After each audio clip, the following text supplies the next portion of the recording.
अस्सलामुअलैकुम जी। आपको ख़ुसूसी ट्रांसमिशन में खुशामदीद कहते हैं, लेकिन सीधी बात करने का सिलसिला हमारा बिल्कुल जारी रहेगा। हुज़ैफ़ा रहमान साहब हैं जी, वज़ीर मुमलिकत हैं, मामर ख़ुसूसी हैं वज़ीर आज़म के। बहुत बहुत शुक्रिया हुज़ैफ़ा साहब ज्वाइन करने के लिए। मेरा साथ दे रहे हैं जी अली सरफराज साहब, रहनुमा है पाकिस्तान तहरीक इंसाफ के। अस्सलामुअलैकुम, warm welcome Ali Sarfaraz join करने के लिए। मेरा साथ दे रहे हैं जी बैरिस्टर आमिर हसन साहब, रहनुमा है पाकिस्तान पीपल्स पार्टी के। वार्म वेलकम बैरिस्टर साहब to the transmission and to सीधी बात ऑल्सो। अली सरफराज साहब, आज मैं शो का आगाज़ आपसे करना चाहूँगी। जानते हैं कि पाकिस्तान को इस वक्त क्या सूरत हाल दरपेश है। थोड़े दिनों पहले कन्वेंशन से खिताब करते हुए, यूथ से खिताब करते हुए, ओवरसीज़ पाकिस्तानियों से खिताब करते हुए जो पाकिस्तान के आर्मी चीफ हैं, उन्होंने एक बुलंद नारा लगाया था, पाकिस्तान हमेशा जिंदाबाद। आज तो अली सरफराज साहब आपको पाकिस्तान की हुकूमत की भी तारीफ़ करनी पड़ेगी और आर्मी चीफ साहब की भी आप तारीफ़ करेंगे, क्योंकि भारत पाकिस्तान के ख़िलाफ़ मनफी प्रोपेगेंडा बनाने में नाकाम हो गया है और इसीलिए आपको आज मजबूरन तारीफ़ करनी पड़ेगी पाकिस्तान की हुकूमत की, पाकिस्तान की सरकार की, क्योंकि आलमी महाज पर उन्होंने पाकिस्तान का एक नैरेटिव सेट कर दिया है कि पाकिस्तान सच्चा है और भारत झूठा है। जी, बहुत शुक्रिया जी। देखिए, बीनिश बात ये है कि ऐसी तो कोई मजबूरी नहीं कि मुझे ऐसे को बिला वजह जब कोई अच्छी चीज़ होगी तो बंदा तारीफ़ बिल्कुल करता है। देखें, हिस्टोरिकली अब ये जो पहलगाम वाला जो अटैक वाला मामला है, उसमें भारत का इतना बोगस ये एजेंडा ही इतना बोगस है कि उसमें वो विद इन इंडिया कोई नहीं मान रहा कि लोकली भी उन पे ये सवाल खड़ा किया गया है लोकल लोगों की तरफ से कि जी ये सारा कोई ड्रामा था और ये फॉल्स फ्लैग ऑपरेशन था। और इस मामले में तो पाकिस्तान की गवर्नमेंट क्या अपोजिशन के हम सारे पाकिस्तानी हम सारे एक ही बात कर रहे हैं पहले दिन से कि ये फॉल्स फ्लैग ऑपरेशन है। और आलमी एतबार से ये जो यूएन सिक्योरिटी काउंसिल के अंदर भी कोई भी नहीं माना, उसके 15 मेंबरान हैं। वहाँ पे एक जनरल सी बात हुई है विच इज़ नॉर्मल, ये ऐसे ही होता है, ये रूटीन मैटर है कि वहाँ पे हमेशा दहशतगर्दी को कंडेम किया गया। अब उसमें वो चाहते थे कि पहलगाम का नाम लिया जाए। पहलगाम का नाम क्या लिया जाए? अब यहाँ पे भी होना भी ऐसे ही चाहिए था। बलूचिस्तान में भी दहशतगर्दी है, पाकिस्तान तो सबसे ज़्यादा दहशतगर्दी की लपेट में है। तो जो हुआ वो बिल्कुल ठीक हुआ वहाँ पे। ये हमेशा यूएन की रेजोल्यूशंस की लैंग्वेज बड़ी स्टैंडर्ड होती है और हमेशा ही ऐसी होती है। इसमें कोई ऐसी एक्स्ट्रा ऑर्डिनरी चीज़ मुझे नज़र नहीं आई है कि उसमें मैं कहूँ कि जी कोई कोई ख़ास कमाल। हाँ, बिल्कुल ठीक हुआ है और ऐसे ही होना चाहिए था। हिस्टोरिकली भी ऐसे ही होता है। तो मुझे नहीं समझ आई कि उसमें ऐसी हमने कौन सी एक्स्ट्रा ऑर्डिनरी चीज़ की है जिस पे कुछ स्पेशल कुछ हुआ है ऐसा जो पास्ट में नहीं होता रहा। और आप किस चीज़ को रेफ़र कर रहे हैं? और हम इस वक्त आर्मी के भी साथ हैं, हुकूमत के भी साथ हैं, हम इंटरनेशनल फ्रंट पे लड़ रहे हैं। और इंडिया अगर पाकिस्तान के अंदर किसी किस्म की जारहियत करने का कोई भी इरादा रखता है तो हम बिल्कुल अपने मुल्क के साथ खड़े हैं और हम उतने ही पाकिस्तानी हम हैं जितनी हुकूमती सफ़ों वाले हैं। इसमें कोई शक वाली बड़ी बात ही अच्छी नहीं। बात की है, बड़ी अच्छी बात की अली आपने कि आप मुल्क के साथ भी हैं, आप फ़ौज के साथ भी हैं, पाकिस्तान की हुकूमत के साथ भी हैं। हुज़ैफ़ा रहमान साहब, क्योंकि आप वज़ीर मुमलिकत हैं और क्योंकि आप प्राइम मिनिस्टर के करीब भी हैं, आपको मौका भी मिलता है बारहा उनसे बात करने का, तो बताइए ज़रा अली सरफराज साहब को भी बताइए और इस वक्त भारत में जहाँ जहाँ आपको मॉनिटर किया जा रहा है, जहाँ जहाँ हमें मॉनिटर किया जा रहा है, आप उनको भी बताइए कि हुकूमत ने ऐसा क्या एक्स्ट्रा ऑर्डनरी कदम उठाया, एक्स्ट्रा ऑर्डनरी इकदाम, जो कि अली सरफराज साहब जानना चाहते हैं। Please let us know sir. जी, बहुत शुक्रिया बिनिश सलीम साहिबा। अली सरफराज साहब की गुफ्तगू मैंने बड़े तहम्मुल से सुनी और इन्होंने भी जो है तहरीक इंसाफ के जो है बाकी लोगों के मुकाबले में ज़रा बैलेंस बात की और अच्छा भी लगा। ज़ाहिर है जब मुल्क की बात आती है तो कोई तहरीक इंसाफ, कोई पीपल्स पार्टी, कोई बिनिश सलीम, कोई हुज़ैफ़ा रहमान नहीं रहते, बल्कि फिर हम एक कौम हो जाते हैं और ये मीडिया सब चीज़ें ख़त्म हो जाती हैं। ज़ाहिर है ये मुल्क है तो हम सब हैं, ये मुल्क है तो हमारी सियासत है और ये मुल्क है तो हर किसी का नैरेटिव मौजूद है। अब आपने बड़ा साहिब सवाल किया कि हमने क्या किया। मैं माजी में बिल्कुल नहीं जाऊंगा, जो भी वज़ीर आज़म रहे हर किसी ने अपनी कैपेसिटी के मुताबिक अच्छा काम किया होगा, लेकिन आप सब लोग अपने सीने पे हाथ रख कर ये बता सकते हैं कि भारत ने जो कुछ भी किया सिंध तास मुआहदा तोड़ने तक वो आ गए, लेकिन अल्लाह के फजल करम से नेशनल सिक्योरिटी काउंसिल की मीटिंग में वज़ीर आज़म साहब की सरबराही में हमने 2 से ज़रब देकर भारत के तमाम इकदामात उन्हें वापस लौटा दिए और वो आपने देखा, फैक्चुअल बात है। और उसके बाद भारत के तमाम चैनल्स पर एक सफ़े मातम बिछ गया। आज भी उनकी आलम यह है उनका जो है डेस्परेट होने का कि वो मुख्तलिफ ममालिक के सोफरा को बुलाकर ब्रीफिंग दे रहे हैं अपने फ़ॉरेन ऑफिस में और अपना नैरेटिव बनाने की कोशिश कर रहे हैं। और वज़ीर आज़म साहब ने एक मास्टर स्ट्रोक तब खेला कि जब वो अपने ट्रूप से, जो कि नर्सरी है पाकिस्तान फ़ौज की, काकुल में उनसे खिताब करने गए, वहाँ पर उन्होंने भारत को आड़े हाथों भी लिया, सख्त पैगाम भी दिया, अपने ट्रूप्स का हौसला भी बढ़ाया। और सबसे बढ़कर जो काम उन्होंने किया वो ये किया कि भारत का नैरेटिव उस दिन उन्होंने ज़मीन बोस कर दिया जब उन्होंने कहा कि मैं इस वाक़े की न्यूट्रल तहकीकात कराने को तैयार हूँ। यानी भारत पूरी दुनिया को यही बता रहा था कि पाकिस्तान दहशतगर्दी की सूरतकारी करता है, दहशतगर्द वहाँ से यहाँ आते हैं और ये दहशतगर्दी का वाक़या पाकिस्तान की सपोर्ट से हुआ है। लेकिन वज़ीर-ए-आज़म साहब के एक फ़िक्रे ने, ज़ाहिर है PM साहब की स्पीच को न्यूयॉर्क टाइम्स ने भी वाइडली पब्लिश किया, वाशिंगटन पोस्ट ने पब्लिश किया, पूरी दुनिया के चैनल्स ने चलाया, BBC ने चलाया। आज इसीलिए डेस्परेट होकर मोदी ने BBC की नशरियात महदूद कर दी, कोई वार्निंग जारी कर दी, कोई चैनल्स की नशरियात पे भी उसने कदगन लगा दी, कोई पाकिस्तानी चैनल्स की नशरियात वहाँ पर बंद कर दी, क्योंकि वो बेसिकली इस वक्त जो है घबरा गया है कि जब उसका नैरेटिव वज़ीर-ए-आज़म शहबाज शरीफ साहब की जो स्पीच थी वहाँ पर काकुल में, और उसमें उन्होंने जब ये बात की कि हम इसकी शफाफ और इंडिपेंडेंट तहकीकात कराने को तैयार हैं, तो ज़ाहिर है पूरी दुनिया की एजेंसीज हमें मॉनिटर कर रही हैं, पेंटागन, CIA, KGB, मोसाद, सब लोग ज़रा ये जानते हैं कि अगर एक मुल्क का वज़ीर-ए-आज़म इतनी बड़ी बात कह रहे हैं तो इसका मतलब ये है कि भारत का ये एक ड्रामा है और सिर्फ भारत अपने कुछ ऐसे मोटिव्स हैं जिनको अचीव करना चाहता है और पाकिस्तान पे इल्ज़ाम धर रहा है। क्योंकि वज़ीर-ए-आज़म साहब की स्पीच के बाद मैं समझता हूँ कि पाकिस्तान पर इस दहशतगर्दी के वाक़या कहें या एक प्लांटेड वाक़या कहें, क्योंकि जब ये वाक़या पाकिस्तान की तरफ से नहीं हुआ और इस तरीके से उन्होंने पहले से ट्रांसक्रिप्ट बनाया हुआ तो उसकी FIR का बाकी सारी चीज़ें, तो मुझे बदकिस्मती से कहना पड़ रहा है कि एक प्लांटेड वाक़या है जिसमें भारत की हुकूमत ने अपने ही शहरियों की जान ली है।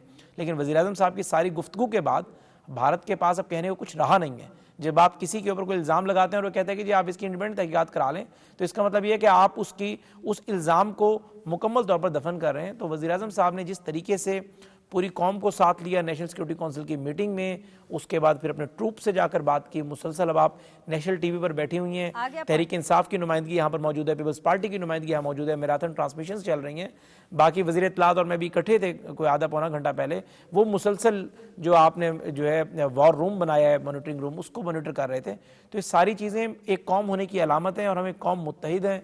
और अल्लाह के फजल करम से पाकिस्तान की जो अफवाज हैं वो भारत की अफवाज हमसे 3 गुना ज़्यादा भी हो तादाद में, लेकिन हमारी ये मुसल्लह अफवाज उन पर भारी हैं, क्योंकि मैं समझता हूँ कि नबी की एक हदीस है कि एक मुसलमान जो है 3 काफरों पर भारी है।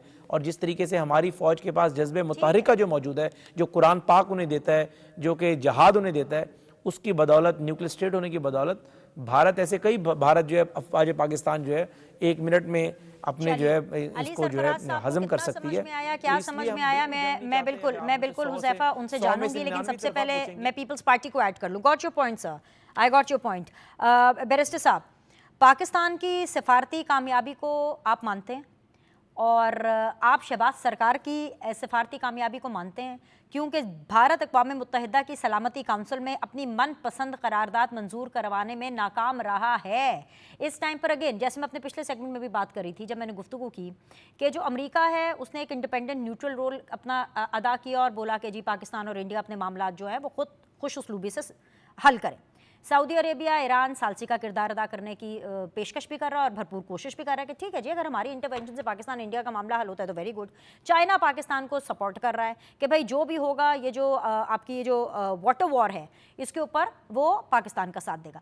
ये सिफारती कामयाबी शहबाज सरकार की ही है या आप इसका क्रेडिट किसी और को देंगे?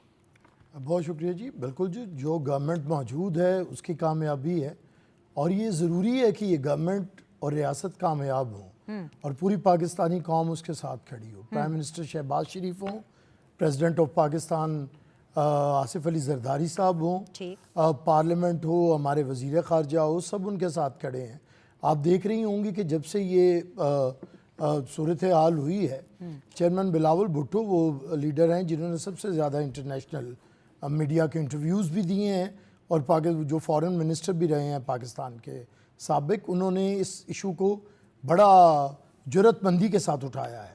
तो पीपल्स पार्टी तो समझती है कि इस वक्त गवर्नमेंट और सारे ही गवर्नमेंट हैं, सारे ही पाकिस्तान है और मौक़िफ़ में इस पे हमें एक ऐसे मुखालिफ और जो ख़ुद को हमारा दुश्मन गर्दानता भी है और हमेशा साबित भी करना चाहता है, ऐसे मुल्क के ख़िलाफ़ हमें मुत्तहद होकर खड़ा होना है।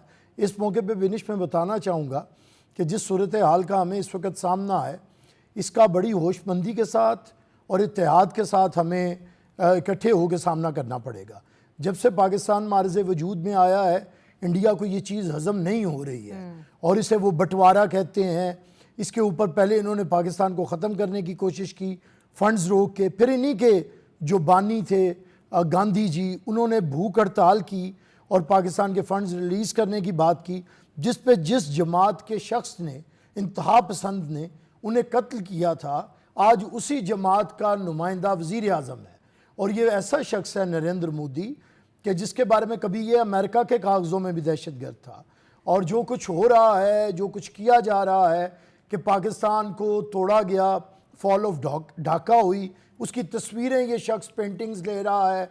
और जो साबिक वज़ीर आज़म थी बांग्लादेश की, उनके साथ जो इन्होंने तमाशा रचाते रहे कि हर वक्त ज़ख्मों के ऊपर नमक छिड़कने वाली बात है, उसके बावजूद पाकिस्तान ने हमेशा तहम्मुल का मुजाहरा किया है। और पूरी दुनिया जानती है कि दहशत गर्दी का अगर इस वक्त कोई शिकार है मुल्क तो पाकिस्तान है। पाकिस्तान ऐसा मुल्क है जिसने 4 जंगें भारत के साथ और 2 जंगें इस दुनिया की अफ़गानिस्तान के अंदर लड़ी हैं, और उसके बावजूद ये कौम खड़ी है, मौजूद है। और हमने हमारे हौसले बुलंद हैं।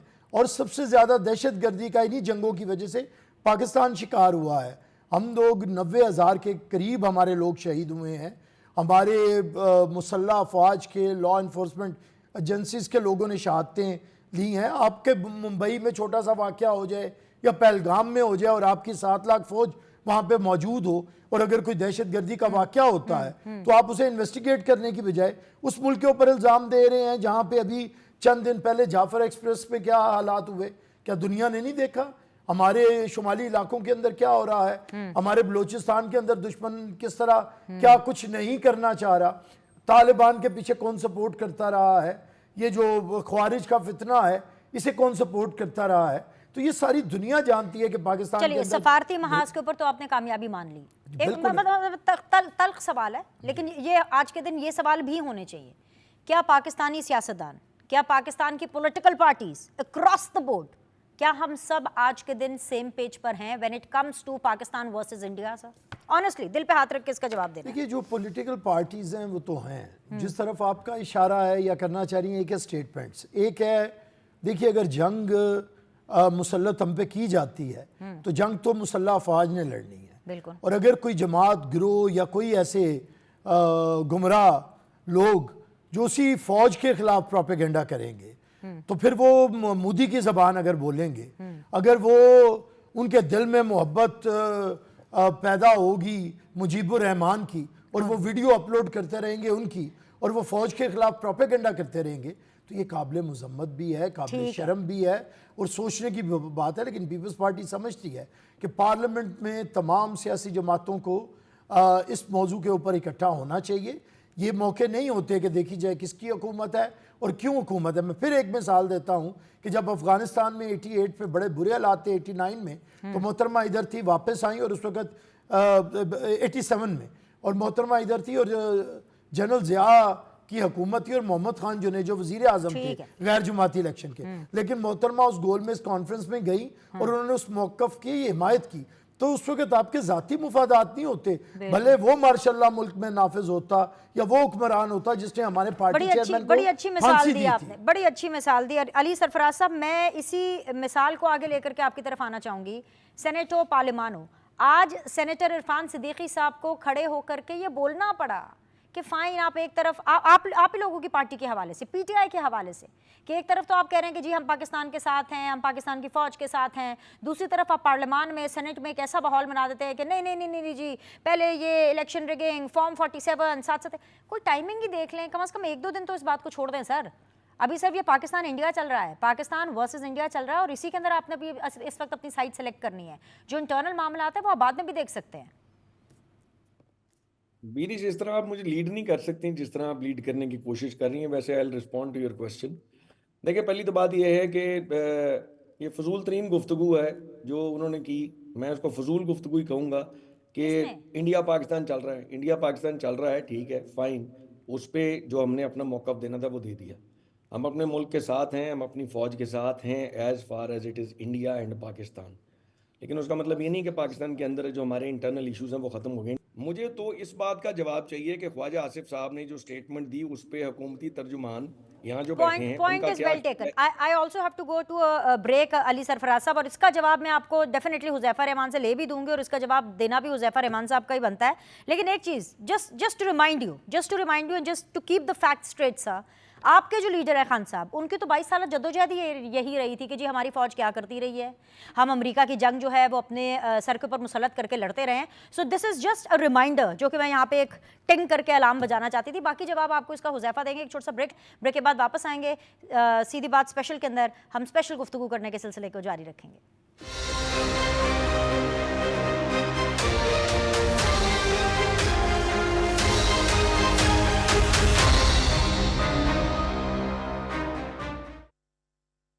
ब्रेक के बाद जी एक दफ़ा फिर से आप लोग को खुशामदीद कहते हैं. हुजैफा रहमान साहब हैं जी, वज़ीर मुमलिकत, बैरिस्टर आमिर हसन साहब हैं, अली सरफराज साहब हमारे साथ मौजूद हैं. हुजैफा साहब जवाब दीजिए भाई, अली सरफराज साहब के वैलिड सवालात हैं और उनको बड़ी शिद्दत से इसका जवाब चाहिए.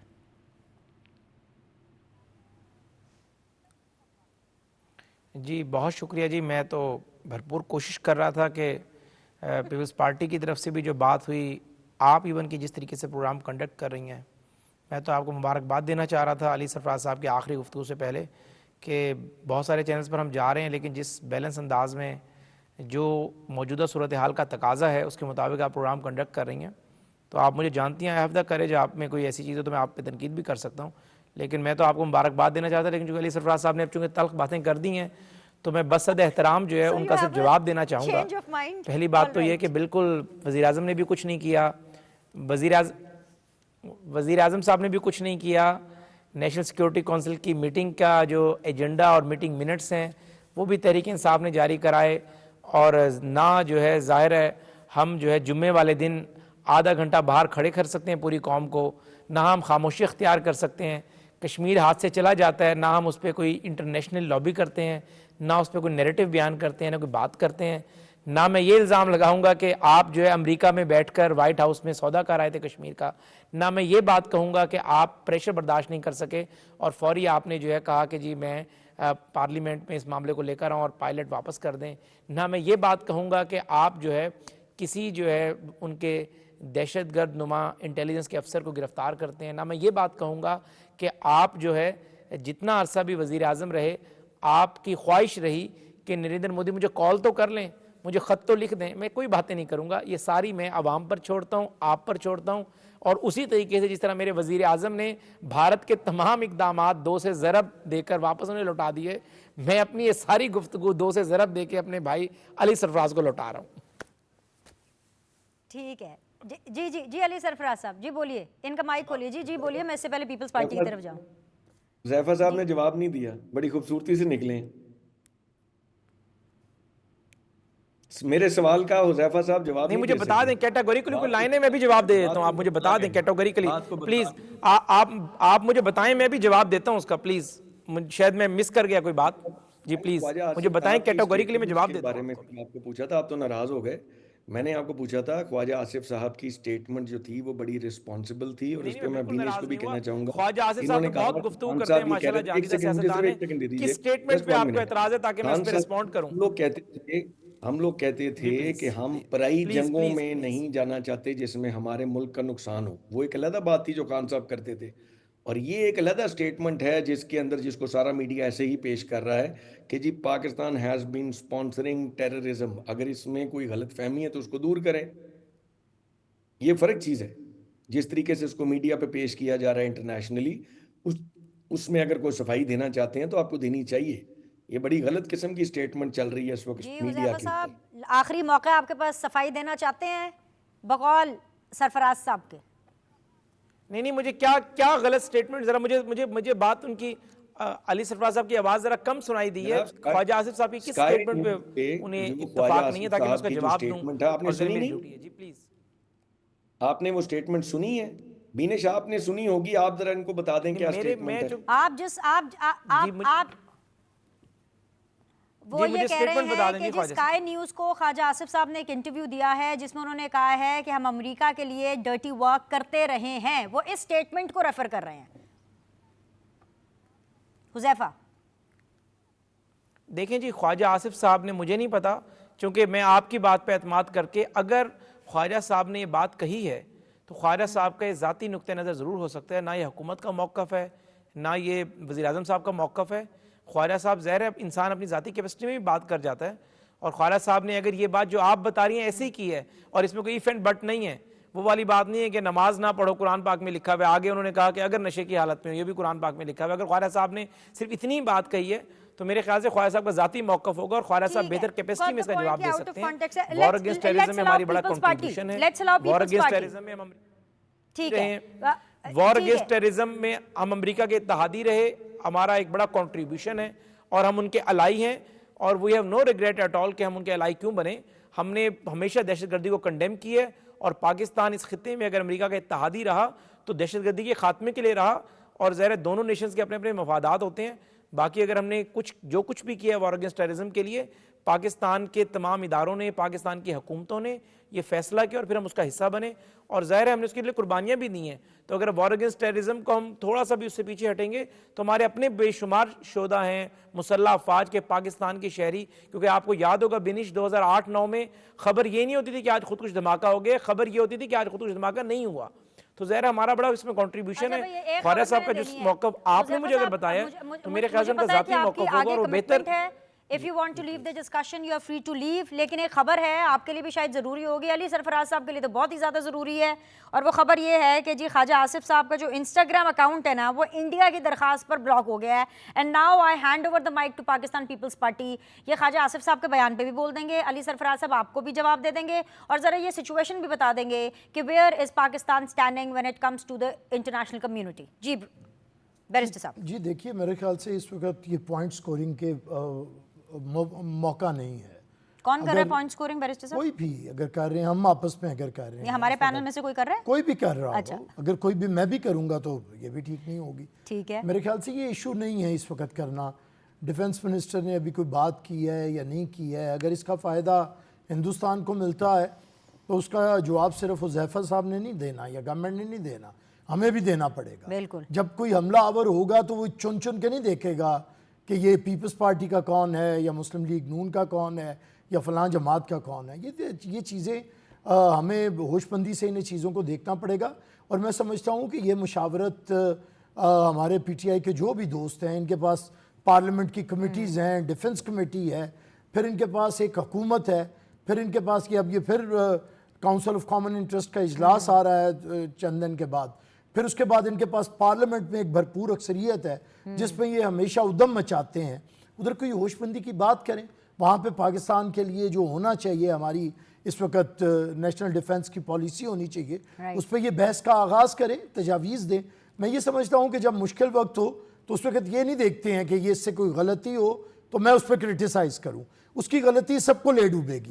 तो मैं ये समझता हूँ कि गलती को सुधारना होता है और उसे बेहतर करना होता है। देखिए, पाकिस्तान इस वक्त जिन हालात से गुजर रहा है, हमारी इकॉनमी को इतनी अच्छी नहीं थी, बड़ी मुश्किल से बेहतरी हुई है। नहीं तो आपको याद होगा कि इमरान खान साहब अपनी हुकूमत के आखिर पे और हुकूमत जाने के बाद कह रहे थे कि बस पाकिस्तान डिफ़ॉल्ट होने गया तो गया, और वो कह रहे थे कि श्रीलंका बनने जा रहा है। फिर इन्होंने ख़त लिखे IMF को कि इसे डिफ़ॉल्ट किया जाए पाकिस्तान को।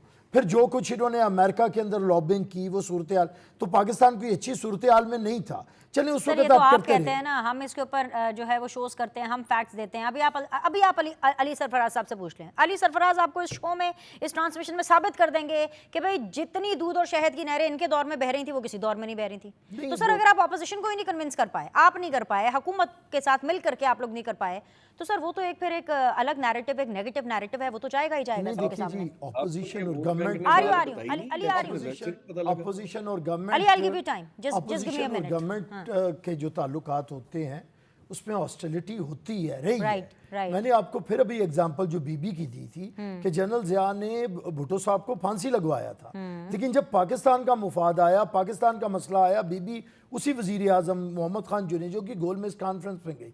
बात असल में ये है कि हुकूमत ऑपोजिशन अगर सियासी जमाती हो तो और बात है, ठीक है, लेकिन जब आपका मामला ये हो कि आप किसी को कुफार की सफ में लेके जाने लगे, आप किसी के साथ बात करना ना मुनासिब समझे, आप तालिबान को अपने लोग कह दें और पाकिस्तान की सियासी जमातों को आप गद्दार कहें, आप उनसे हाथ ना मिलाना चाहते हो, आप उनसे हुकूमत में हो फिर भी आपको गुस्सा है, अपोजिशन में हो फिर भी आपको गुस्सा है। तो मैं इसी एटीट्यूड की बात कर रहा हूं कि पॉलिटिकल पार्टीज को समझाया जा सकता है, लेकिन अगर आपका बिल्कुल इंतहा पसंदी की इंतहाओं के ऊपर हो तो फिर बहुत मुश्किल होता है। यही हम मुशावरत दे रहे हैं कि मौका नहीं है लड़ने का, ये मौका नहीं है इस ठीक है, वक्त पॉइंट आगे स्कोरिंग बढ़। का। अली सरफराज साहब, मौका नहीं है लड़ने का, ये तो बीबी साहिबा की एक एग्जांपल दे रहे हैं। मैं आपको रीसेंट एग्जांपल दे देती हूँ। अभी पानी के मसले के ऊपर विफाक और जो सिंध है उसके बीच में इतनी टेंशन चल रही थी। यहाँ पंजाब से अज़मा बुखारी साहिबा के बयान आते थे, वहाँ से शर्जील मेमन साहब के बयान आते थे।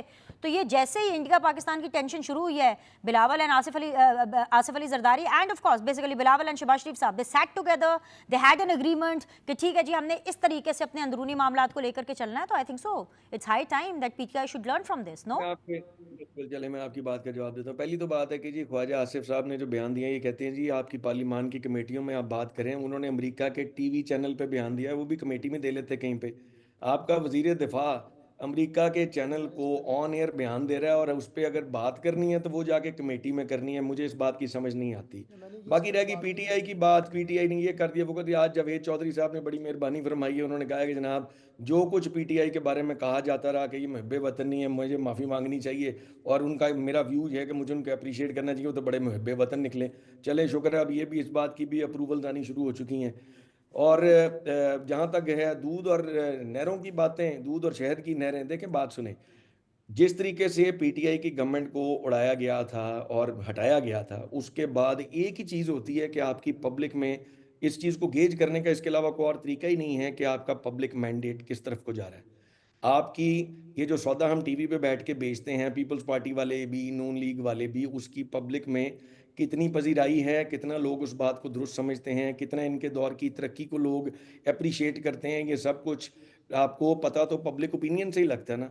8 फरवरी का वोट बैंक, जो नैरेटिव पाकिस्तान में बिल्ड किया गया कि हम तो पाकिस्तान को बचाने आए थे, इमरान खान ने तो डुबो दिया था, ये जो हमारी गवर्नमेंट आई जिन्होंने शब खून मारा और हमने पूरे पाकिस्तान पे कब्जा कर लिया, हमने पाकिस्तान को दुरुस्त सिमत में लाना था, हमने कॉस्ट पे की। कॉस्ट क्या पे की? इनकी तो बातों में तजाद है। इन्होंने कॉस्ट यही पे की ना कि अनपॉपुलर हो गए। खुद मानते हैं कि हमने कॉस्ट पे की। जब वो कॉस्ट पे करके अनपॉपुलर हो गए, इलेक्शन हार गए, कॉस्ट की पेमेंट को तो खुद मानते हैं, बाद में फिर हुकूमत में कैसे बैठे हैं? इन्होंने तो कॉस्ट पे की हुई है, इन्होंने तो अनपॉपुलैरिटी को अपने सीने से लगाया है। बड़े डिफिकल्ट डिसीजंस लेके, बकौल इनके जो भी इनके डिसीजन थे, दे आर एक्सट्रीमली अनपॉपुलर। हर इनका वजीर बार बार टीवी पे बैठ के कौमी असेंबली की तकरीरों में इस बात का इंकशाफ करता है कि हमने बड़ी कॉस्ट पे की। ये सारी कॉस्ट पे करके फिर वजीर आजम यही है। हमें तो इस बात की समझ नहीं आती। आपको आती है तो आप समझा लें। अगर कोई बयान टीवी के ऊपर आया उस पर तनकीद नहीं करनी, कॉस्ट इन्होंने बड़ी पे की, वजीर आजम फिर यही हैं। पीपल्स पार्टी और आप कहते हैं बड़ी शदीद लड़ाई हो रही है जी सिंध की और वफाक की। कौन सी लड़ाई बीबी? हम कौमी असेंबली के मेंबर हैं, उनकी लड़ाई है ही कोई नहीं। बंद कमरे में बैठ के सबने साइन किए, वो तो नूरा कुश्ती हो रही थी। वो तो अब पाकिस्तान आया तो उन्होंने सिंध की लड़ाई, उन्होंने तो शुक्र किया कि उनको सिंध के ऊपर से पब्लिक का इंटरेस्ट का ध्यान हट गया। जब सिंध का वाटर इशू आपके ख्याल में पीपल्स पार्टी ने उठाया था? वो तो उठाया ही पीटीआई ने था। जब सिंध की अवाम इनके गले पड़ी कि आप जाके अंदर साइन कर रहे हैं, सदर जरदारी साहब ने तो साइन किया हुआ नहरों वाले केस के ऊपर। जब सिंध में पीपल्स पार्टी को नजर आया कि इनकी भी सियासी मौत हो गई है जिस तरह नून लीग की पंजाब में हो गई है, इन्होंने ढंडोरा पीटना शुरू कर दिया, भाई ये जुल्म ना करो, हम वफाक के खिलाफ हैं।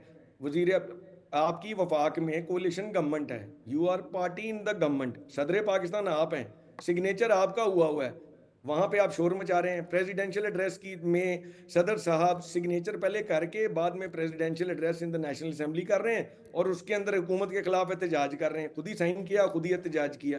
ये तो वो नूरा कुश्ती है जिसका खान साहब ने जिक्र किया। सियासत में जब वो आए थे, इसी नूरा कुश्ती की बिना पर ये सारी जमातें रिजेक्ट हुई। इसी नूरा कुश्ती की बिना के ऊपर मेरे जैसे यंगस्टर्स, मैं आपको बताऊं, मैं 62,000 की लीड से इस धांधली ज़्यादा इलेक्शन में मैं जीता हूं। इतने वोट किसी को टोटल पड़ते होते थे किसी इलेक्शन के अंदर। मैंने कैंपेन ही नहीं की, मुझे पता ही कोई नहीं है पब्लिक किस इमरान खान की मोहब्बत में लोगों ने आप वोट जीते। डाला। अगर आप धांधली का इल्जाम भी लगा रहे हैं, इसके बावजूद भी आपके वोट इतने होंगे, आप इतने स्ट्रॉन्ग कैंडिडेट होंगे कि धांधली भी आपके ऊपर नहीं चल सकी। तो देखें ना, this is one such case and so many PTI come here कि जो जीते हैं वो जीते हैं। तो फिर यही तो बात है ना कि जीते हैं आप लोग। अगर आप इस ये इलेक्शन को नहीं धांधली देखिए, ज़्यादा भी मेरी कह बात रहे हैं तो सुनिए, इसके मेरी बात बावजूद सुनिए। you ये retain बात your नहीं है seat, कि sir. जो जीते हैं वो You जीते retain हैं, your या seat. अगर मैं So have जीत गया हूँ, little अगर faith in the धांधली ना system, होती, हो sir. सकता है मेरी All 1.5 right. लाख की लीड होती। ये तो कोई हुज़ैफा, आर्ग्यूमेंट नहीं है ना कि जो जीते हैं वो जीते हैं। जिसने इलेक्शन डे के ऊपर जो हथे चढ़ गया, जो बेचारा मारा गया, सारा पाकिस्तान 90% सीटें पीटीआई की हैं। आज तक हमारी रिजर्व सीटों का फैसला नहीं हुआ, सेनेट का इलेक्शन नहीं हो सका। कौमी असेंबली, सुप्रीम कोर्ट ने अपना एक ऑर्डर दिया, जिस ऑर्डर के तहत मुझे पीटीआई का मेंबर डिक्लेयर किया गया। कौमी असेंबली का आप जाके उठा के दे, इलेक्शन कमीशन ने नोटिफिकेशन कर दिया, कौमी असेंबली का रिकॉर्ड उठा के दे दें, मुझे देख लें, उसमें मैं सुन्नी इत्तेहाद काउंसिल का मेंबर हूं। इस मुल्क में तो कानून के साथ जो खिलवाड़ हुआ है, अब ठीक है इंडिया पाकिस्तान के बीच में कशीदगी चल रही है, इस नाकारा और नालायक हुकूमत को अगर हम सपोर्ट करते हैं बिकॉज ये मुल्क का मामला है, but that does not mean कि इनकी परफॉर्मेंस बड़ी कमाल है या इन्होंने जो चोरियां की हैं मैंडेट की उन पॉइंट सारी आ चीजों गया को जी, भूल बड़ा जाए। क्लियर पॉइंट आ गया। हुज़ैफा, आप लोगों को सिर्फ इसलिए सपोर्ट कर रहे हैं क्योंकि पाकिस्तान इंडिया का मामला है, वरना आप लोगों की कोई खास परफॉर्मेंस है नहीं।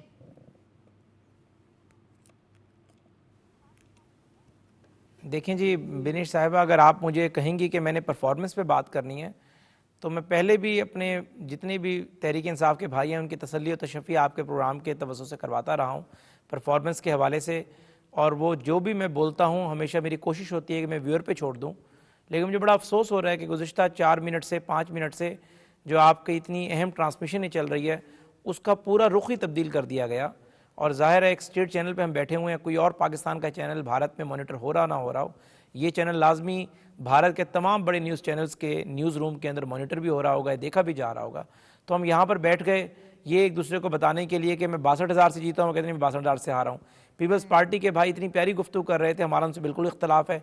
इतना इख्तलाफ तो हो गया कि बिलावल साहब ने जलसे में ऐसी तैसी फेर कर रख दी, मुराद अली शाह साहब इतनी जारहाना गुफ्तगू पर चले गए। लेकिन अच्छा लगा मुझे आमिर हसन साहब की तरफ से, आज इन्हीं की ही बार बार ख्वाहिश पे इनकी ज़िद कहें, दरख्वास्त कहें, जो भी कहें, हमें जो है CCI की मीटिंग जल्दी बुलाना पड़ी। लेकिन इनकी मेहरबानी के इन्हें मुल्क का ज़्यादा एहसास है।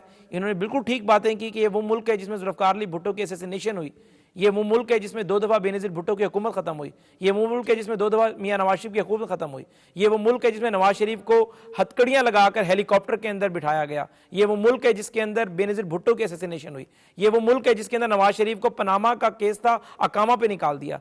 लेकिन कभी इस तरह की सूरत हाल के अंदर किसी सियासी जमात ने पॉइंट स्कोरिंग नहीं की। ये वक्त जो है पाकिस्तान तहरीक इंसाफ पर भी आया था, और ये पार्लियामेंट में जब वो मामला लेकर आए और हमें रातों रात बताया गया कि भारतीय तैयारे जो है फ़िज़ा के अंदर गर्दिश करना शुरू हो गए हैं और इस वक्त सूरत हाल कशीदा है, तो हमने ये नहीं कहा कि मियाँ नवाज शरीफ साहब कैद हैं, मियाँ शहबाज शरीफ साहब प्रोटेक्शन ऑर्डर पर हैं, राना सनाउल्लाह के खिलाफ झूठा केस बनाया है, मिफ्ता इस्माइल शाखान अब्बासी के खिलाफ झूठे केसेस बनाए हैं, हमारी टॉप लीडरशिप आपने अंदर कर दी है, मरियम नवाज को उसके वालिद के सामने आपने गिरफ्तार किए, नैब ने 4 साल में 1 DB ने 1 प्री अरेस्ट बेल हमारी कन्फर्म कभी नहीं की। हमने बातें नहीं की, हमने कहा नहीं मुल्क की बात, हम आपके साथ हैं। ये सब बातें अच्छी लगती, इसके लिए अगर आपको प्रॉपर प्रोग्राम करती। मैं बिल्कुल नहीं बताना चाहता कि इकॉनमी को कहाँ ये छोड़कर गए थे। मई 2023 में इमरान खान बैठकर कहता था बानी तहरीक इंसाफ कि मुल्क दिवालिया हो जाएगा, श्रीलंका बन जाएगा। आज उस मुल्क की इकॉनमी हमने खड़ी कर दी है, ये सब लोग एक्नॉलेज कर रहे हैं। मैं नहीं कर रहा, आप नहीं कर रहे। पॉइंट आ गया। I have to close the transmission. अगर आप बता भी देंगे, सीरीज ऑफ प्रोग्राम्स में भी बता देंगे, वो PTI ने कहा आपकी बात माननी है, बट प्रॉब्लम ये है, मैं तो सिर्फ दरखास्त करूंगी कि वजीर दिफा हमें ये बता रहे हैं कि अगले 2 से 4 दिन पाकिस्तान और भारत के हवाले से जो जंग के इम्कानात हैं वो बहुत ज़्यादा पॉसिबिलिटीज़ उसकी नज़र आ रही हैं। सो एटलीस्ट अगर और कुछ नहीं तो अगले 2 से 4 दिन हमें अंदरूनी सियासत को थोड़ी देर के लिए ज़रा मद्देनज़र जो है वो नहीं रखना चाहिए। And let's hope and pray कि सैनिटी प्रिवेल्स इन पाकिस्तान। आज के लिए इतना ही, आप लोगों से कल मुलाकात करेंगे। अल्लाह हाफ़िज़।